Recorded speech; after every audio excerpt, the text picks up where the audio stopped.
वालेकुम समीन भाई, अबू बकर तार फ्रॉम ट्रिकविक। समीन भाई, 2 कंसेक्टिव ट्रॉफीज आई लाहौर कलंदर्स के पास शाहीन के अंडर, एंड देन एक सीज़न ख़राब गया तो ये क्रिटिसिज्म स्टार्ट हो गया कि without Rashid and Fakhar's performance Shaheen अच्छा कैप्टन नहीं है। Again Shaheen is in the final as a captain, so आपकी अनकंडीशनल बैकिंग एंड सपोर्ट कैसे इस पे सम अप करेंगे? देखें, ऑब्वियसली कुछ चीज़ें ऐसी होती हैं जो लोग एक्सेप्ट नहीं करना चाहते। हकीकत हम सबके सामने है। पहला टाइटल जीते तो कहा गया कि फ्लूक लग गया, फिर दूसरा भी जीत गए, फिर कहा गया बहुत सारी बातें हैं। कभी कहते हैं कि राशिद है तो ये टीम है, राशिद नहीं है तो ये टीम नहीं है। फिर कहते हैं फ़खर जमान स्कोर करता है तो ये जीतते हैं, नहीं करता तो नहीं जीते। ऑब्वियसली राशिद भी हमारा ही प्लेयर है, फ़खर भी हमारा ही प्लेयर है। अगर ओपनर स्कोर करेगा तो टीम अच्छा करेगी। बट कुछ लोग हैं जो हकीकत को एक्सेप्ट नहीं करना चाहते। 3-4 सालों में 3 फाइनल एक लीडर के अंडर खेलना, मेरा नहीं ख्याल कि अगर आप न्यूट्रल हो के विदाउट बाइस देखें तो इसमें किसी को समझ ना आने वाली कोई बात है। तो आई थिंक यही आंसर है इसका। समीन भाई, कंग्रेचुलेशन। लाहौर की एक रिवायत है कि जब वो प्ले ऑफ में पहुंचते हैं तो फिर फाइनल लाजमी वो खेलती है। अब आप चौथी बार फाइनल खेल रहे हैं, कोयटा भी चौथी बार खेल रहा है। क्या समझते हैं किस तरह का कंपटीशन हम एक्सपेक्ट कर रहे हैं? क्योंकि कलंदर्स जिस तरह से थोड़ी सी डाउन चली गई थी और फिर बैक टू बैक मैचेस जीतना, उससे मोमेंटम अब कितना बना है आपका? देखें, ऑब्वियसली कोयटा की बहुत अच्छी टीम है। वो वेल डिज़र्व करते थे नंबर 1 फिनिश करना और उन्होंने नंबर 1 भी फिनिश किया।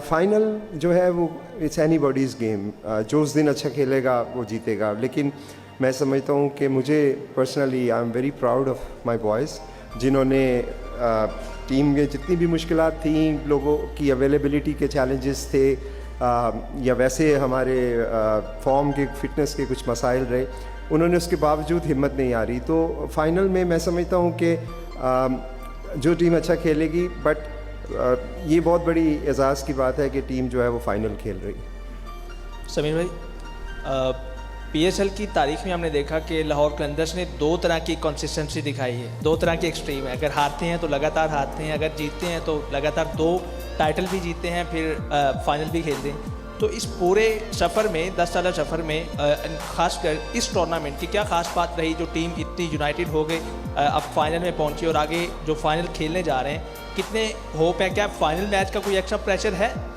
नहीं, देखिए, ऑब्वियसली हम लोग हमेशा दिल से खेलते हैं और लाहौर कलंदर की एक चीज़ तो है कि वो इमोशंस उसमें बहुत ज़्यादा इन्वॉल्व होते हैं। तो समटाइम क्रिकेट है, आप नहीं भी अच्छा परफॉर्म कर पाते। अच्छी बात यह है कि लास्ट ईयर आपने देखा जब हम 10 में से 8 मैच भी हारे थे, तो हमारी टीम में आपको कोई ऐसी चीज़ नज़र नहीं आई होगी जिससे आपको लगे कि शायद एक दूसरे पे फिंगर पॉइंटिंग हुई है या हमने कोई ऐसा जेस्चर दिया हो कि हमें किसी चीज़ से मसला है।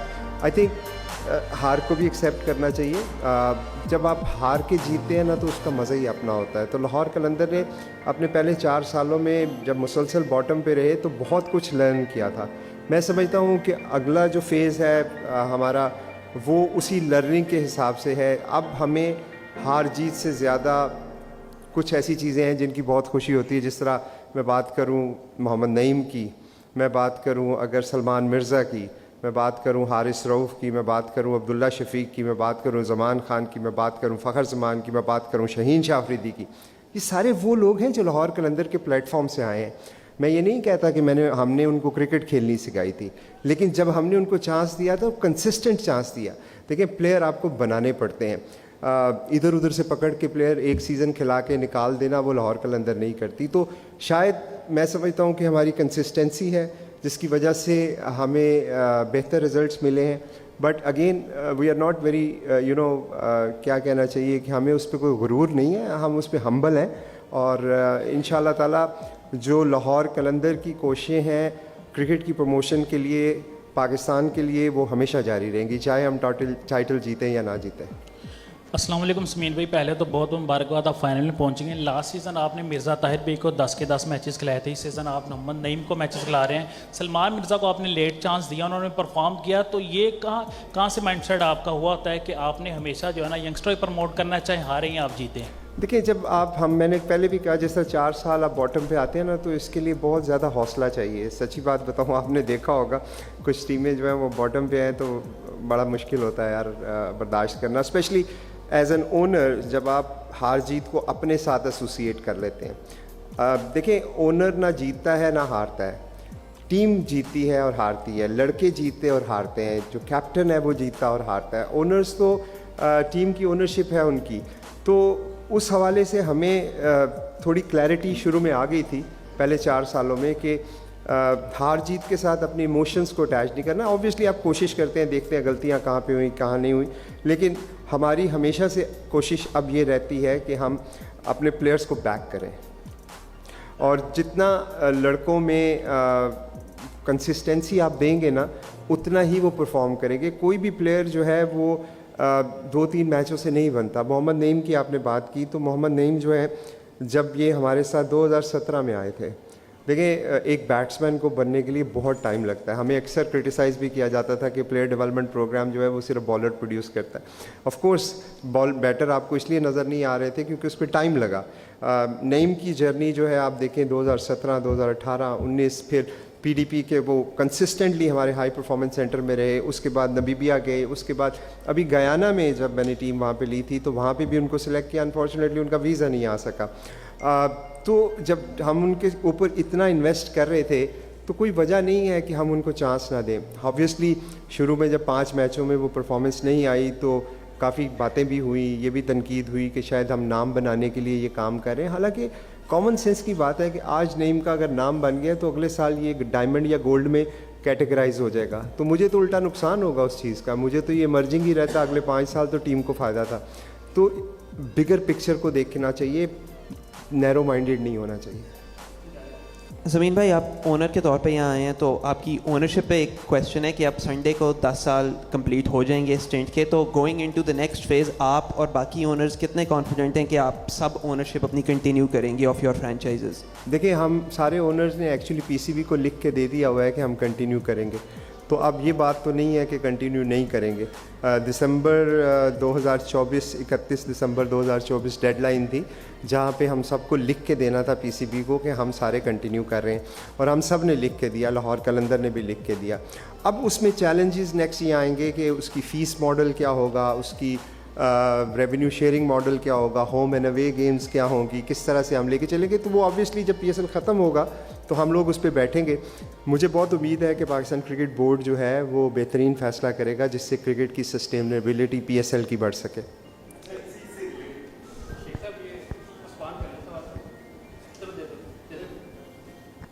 जो 10 साल का एक्सपीरियंस रहा है, आपने जैसे कहा है कि ऑनर ना जीतता है ना हारता है, वो तो डेवलप करता है। बाकी चीज़ें अपनी साइड पे, इन फिगर्स आपको ये 10 साल कैसे लगे हैं ऑनर के तौर पर इस पीएसएल से? ज़ाहिर बात है पहले 4-5 साल मुश्किल थे, लेकिन आखिरी 4-5 साल कुछ चेंज थे, तो एज एन ऑनर आप कितने सेटिस्फाइड हैं फिगर्स के तौर पर? देखिए, मैं बहुत ज़्यादा सेटिस्फाइड हूँ क्योंकि ये ब्रांड पाकिस्तान का ब्रांड है, और पाकिस्तान का ये सबसे खूबसूरत चीज़ है जो पिछले मेरा ख्याल में 20-25 सालों के अंदर आई है।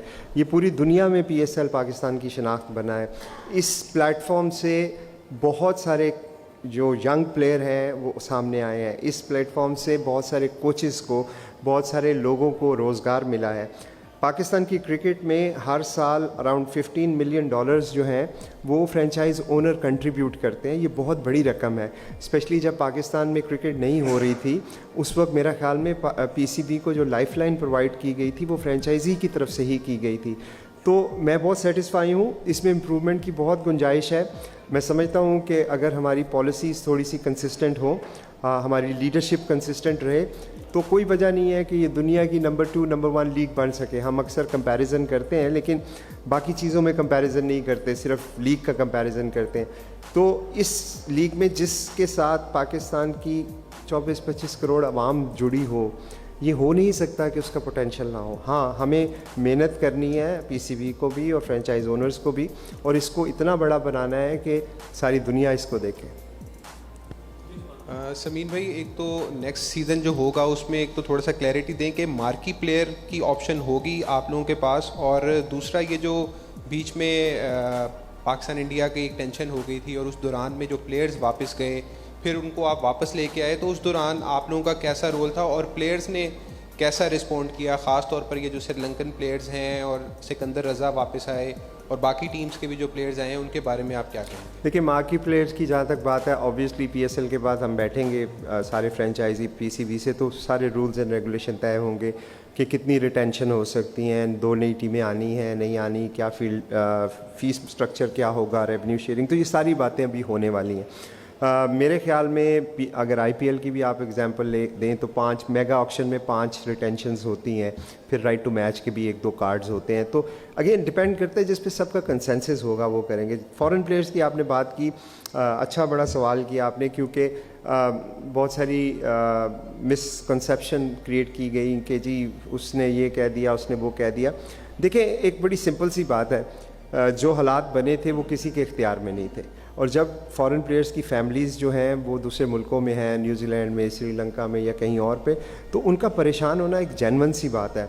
हमारे जो लोकल लड़के थे जो इस्लामाबाद में थे और लाहौर में उनकी फैमिलीज़ रहती थी, वो भी बहुत परेशान थी, और ये हमें समझने की ज़रूरत है। तो मेरा पर्सनली उनके साथ काफ़ी इंटरेक्शन रहा। हम कोशिश ये करते रहे कि उनकी वेल बीइंग को, उनकी फैमिलीज़ को वो कंफर्ट देते रहें कि उनके जो लव्ड वंस हैं वो सेफ़ हैं। पाकिस्तान ने जितनी सिक्योरिटी प्रोवाइड किया, मेरा ख्याल में दुनिया में कोई नहीं करता। बट ऑब्वियसली वॉर में जितनी मर्ज़ी आप सिक्योरिटी प्रोवाइड कर दें, फिर भी रिस्क तो है, और स्पेशली जब एयर स्पेस बंद हुई उसकी वजह से काफ़ी लड़कों को प्रेशर फील हुआ कि हम अब शायद जा नहीं सकेंगे, पता नहीं कितने दिन के लिए यहाँ पे हमें रहना पड़ेगा, क्या होगा, बहुत सारी अनसर्टेनिटीज़ थी। लेकिन मैं समझता हूँ कुछ प्लेयर्स थे जिन्होंने अबव एंड बियॉन्ड, कहते हैं ना, ड्यूटी से ऊपर जाके लाहौर कलंदर को सपोर्ट किया, जिसमें सबसे पहले सिकंदर रज़ा का मैं नाम लूँगा। जिम्बाब्वे के टेस्ट मैच में उनका नाम था, और जिस तरह से उन्होंने अपने बोर्ड के साथ बात की, अपनी फैमिली के साथ बात की, मैं साथ ही था उनके, और सारे लोगों की उनके ऊपर प्रेशर था कि आप ना जाओ, लेकिन उन्होंने कहा कि ये मेरी फैमिली है और मैं इस फैमिली को इस वक्त अकेला नहीं छोड़ूंगा। इसी तरह रिशद ने, उनकी यूएई की सीरीज़ आ गई थी, लेकिन उन्होंने कहा जैसे ही ख़त्म होगी मैं वापस आऊँगा। कुशल का मैं बहुत शुक्रिया अदा करता हूँ। और ये वो लोग हैं जिन्होंने यकीन माने कोई एक्स्ट्रा डिमांड नहीं रखी कि भी मैं आऊँगा तो मुझे इस तरह की चीज़ें चाहिए, या मुझे, मेरे लिए बहुत ही एजाज़ की बात है, और मैं हमेशा इनका शुक्रगुज़ार रहूँगा।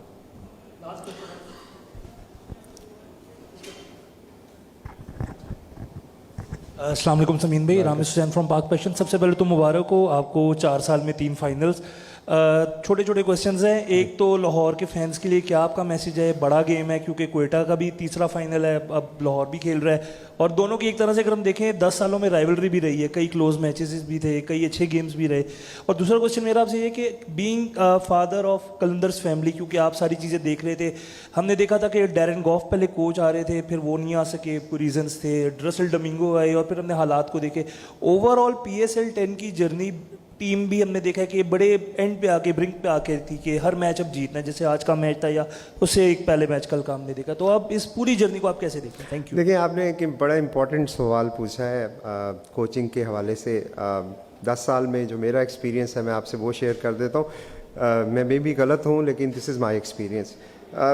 फ्रेंचाइज क्रिकेट के अंदर कोचिंग एज सच होती नहीं है। फ्रेंचाइज क्रिकेट में मैन मैनेजमेंट होती है, और मैन मैनेजमेंट का बुनियादी असूल होता है रिलेशनशिप्स। अगर आपने टीम को मैनेज करना है तो you first need to have a relationship with them. उसके लिए ज़रूरी नहीं होता कि आपने एक्स नंबर ऑफ कोचेज मतलब मैचेस खेले हों, या आपने लेवल 1 2 3 4 किया हो। वो टेक्निकलिटीज़ तो आपको मिल जाती हैं, लेकिन जब आप मैन मैनेजमेंट की बात करते हैं तो इट्स ऑल अबाउट रिलेशनशिप। तो मेरी कोशिश हमेशा से यही रही। डैरन की बात की आपने, अनफॉर्चुनेटली वो नहीं आ सके, डोमिंगो भी नहीं है अभी हमारे साथ। तो जब से वॉर के बाद रिज्यूम हुई है तो डोमिंगो भी नहीं है, तो ये इस वक्त टीम जो है वो बगैर कोच के है। तो लेकिन coming back to coaching element, I think franchise के अंदर मैन मैनेजमेंट इंपॉर्टेंट होती है, और प्लेयर्स जितना इन प्लेयर्स का एक्सपीरियंस है, अब राशिद खान या डैरल मिचेल या सैम बिलिंग को आप क्या कोचिंग करेंगे? They know this stuff. हाँ, आपने उनको गाइड करना होता है, आपने उनको यूनाइट रखना होता है, आपने एक टीम के अंदर एक स्पिरिट पैदा करनी होती है कि सब एक डायरेक्शन में स्टेयर हों। तो वो मेरा ख्याल में आसान होता है, कोई इतना मुश्किल नहीं है। लाहौर के फैंस के लिए तो मैं सिर्फ एक ही बात कहूँगा कि मैं जितना भी शुक्रिया अदा करूँ उनका कम है। मैं समझता हूँ कि ये एक यूनिक फ्रेंचाइज़ है जिसके फ़ैन जो थे वो और ये मैं नहीं कह रहा, ये राशिद खान कहते हैं कि जब हम हार रहे थे तो भी फैंस बढ़ रहे थे, अब तो माशाल्लाह फैंस का खुशियाँ मनाने का टाइम है। फाइनल की आपने बात की, देखें क्वेटा ने अभी तक इस टूर्नामेंट में हमें हराया नहीं है, तो हमारा कॉन्फिडेंस तो है, बट ऑब्वियसली गिवन डे पे किस तरह की परफॉर्मेंस होती है, मैं समझता हूँ कि जो लाहौर कलंदर की टीम है इस वक्त काफ़ी ज़्यादा कॉन्फिडेंस में है, एक विनिंग स्ट्रीक है हमारी, और मैं नहीं समझता कि कोई ऐसी वजह होगी कि हमारा अच्छा परफॉर्मेंस ना आए।